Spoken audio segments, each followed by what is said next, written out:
Assalamualaikum warahmatullahi wabarakatuh. Perkenalkan, nama saya Hermianti, NIM 201061, kelas 2E, jurusan PGMI, Fakultas Tarbiyah dan Keguruan, Universitas Islam Negeri Mataram, semester 2, mata kuliah English for Children. Di sini saya akan mempresentasikan hasil rangkuman yang telah saya buat pada minggu yang lalu. Langsung saja, yang pertama, cara mengenali karakteristik setiap anak. Cara mengenali karakteristik setiap anak itu berbeda-beda.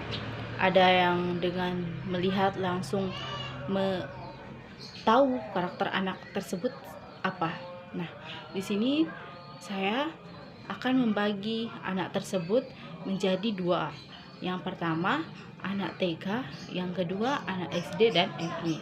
Karena anak TK dan anak SD atau MI itu karakternya itu berbeda.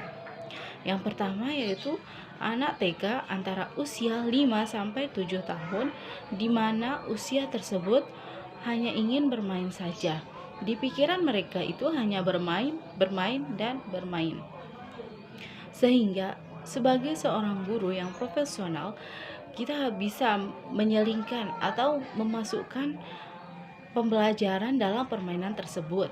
Misalnya, kita bisa menyelingkan dalam permainan, kita bisa memperkenalkan angka, huruf, dan warna.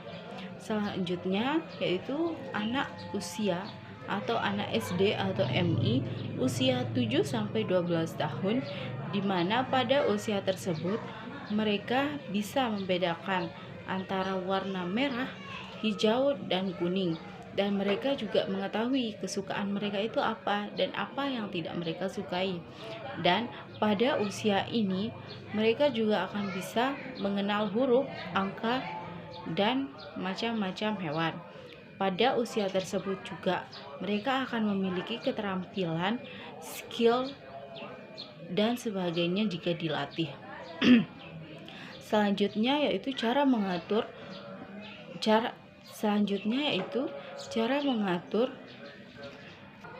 dan menciptakan suasana yang nyaman dalam kelas. Cara mengatur dan menciptakan suasana dalam kelas, hal-hal yang perlu diperhatikan yang pertama yaitu kita tentukan dulu atau kita mengetahui bentuk kelasnya itu seperti apa, lebarnya, panjangnya, luasnya itu berapa. Nah, setelah kita mengetahui lebar, panjang kelas tersebut, kita tentukan dulu jumlah siswa dalam kelas tersebut itu apakah mencukupi atau tidak. Sehingga jika kita sudah mengetahui jumlah siswanya itu berapa, sehingga kita bisa mengaturnya dengan memasukkan bangku, kursi secukupnya, tidak melebihi dan tidak kurang, karena kita sudah tahu jumlah siswanya tersebut. Selanjutnya, jika kita sudah mengetahui bangku dan kursi yang akan kita gunakan, selanjutnya kita akan mengatur bangku tersebut berbentuk apa, apakah akan berbentuk banjar, berbentuk lingkaran, berbentuk liter U. Itu tergantung dari kenyamanan kita sendiri, baik sebagai seorang guru maupun siswa kita tersebut. Nah, selanjutnya jika bangku sudah tertata rapi, ruangan bersih, selanjutnya kita taruhlah emoji atau poster angka, huruf, hewan, warna, dan sebagainya. Jika ada, kita taruh juga poster bahasa Inggris supaya kita bisa melatih anak tersebut biar mereka melatih diri mereka dalam berbahasa Inggris. Nah, selanjutnya kita tempelkan gambar pahlawan supaya mereka bisa mengetahui pahlawan kemerdekaan negara Republik Indonesia tersebut. Nah, selain hal-hal tersebut, kita sebagai seorang guru juga harus bisa menyesuaikan diri kita, atau kita bisa menjadi seorang guru yang ideal, yang disukai oleh siswanya sendiri, di mana guru yang ideal tersebut bisa menyesuaikan dirinya dengan lingkungan yang bisa dibilang lingkungan yang tidak stabil, karena dalam usia tersebut mereka juga pasti kepikirannya bermain.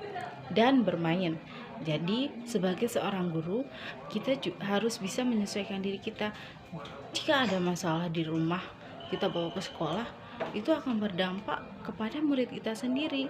Dan kita sebagai seorang guru profesional itu harus bisa membedakan mana urusan yang di rumah dan mana urusan yang di sekolah, tanggung jawab kita. Nah, jadi itulah cara mengatur dan menciptakan suasana yang nyaman dalam kelas. Selanjutnya yaitu strategi pembelajaran dalam bahasa Inggris. Sebagai seorang guru yang profesional, sebelum mengajar atau sebelum memulai pelajaran, hendaknya kita menyiapkan dulu strategi apa yang akan kita lakukan dalam metode pembelajaran kali ini.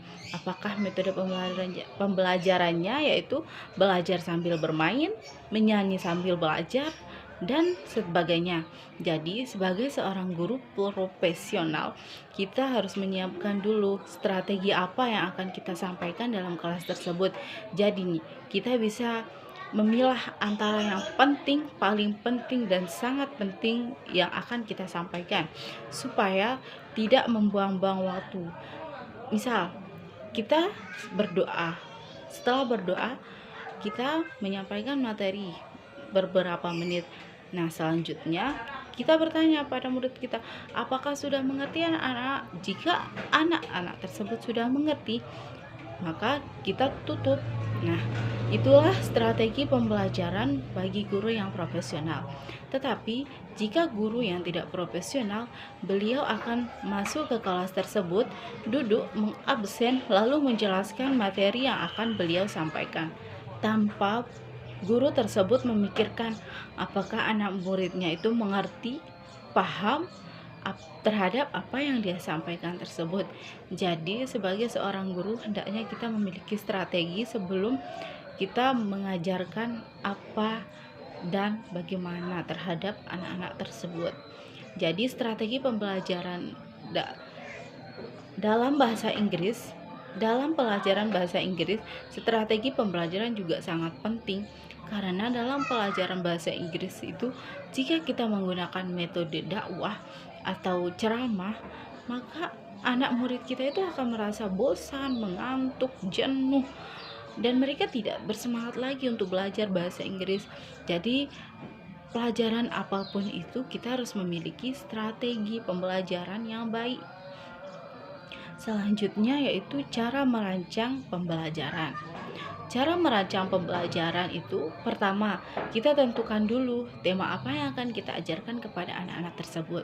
Nah, yang kedua, setelah kita tahu tema apa yang akan kita bahas pada pertemuan kali ini, maka kita bisa memilahnya atau kita bisa menerangkannya dengan singkat, jelas, tetapi mereka mengerti.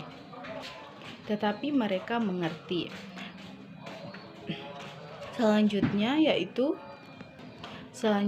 yaitu kita bisa menentukan mana bagian isi, berapa lama kita sampaikan isi tersebut, isi pembelajaran atau materi tersebut berapa lama kita sampaikannya, dan berapa lama kita akan memberikan pertanyaan kepada murid-murid kita, dan berapa lama kita penutup. Jadinya akan teratur semuanya, akan terancang, akan terkonsep pembelajaran yang akan kita sampaikan kepada murid-murid kita.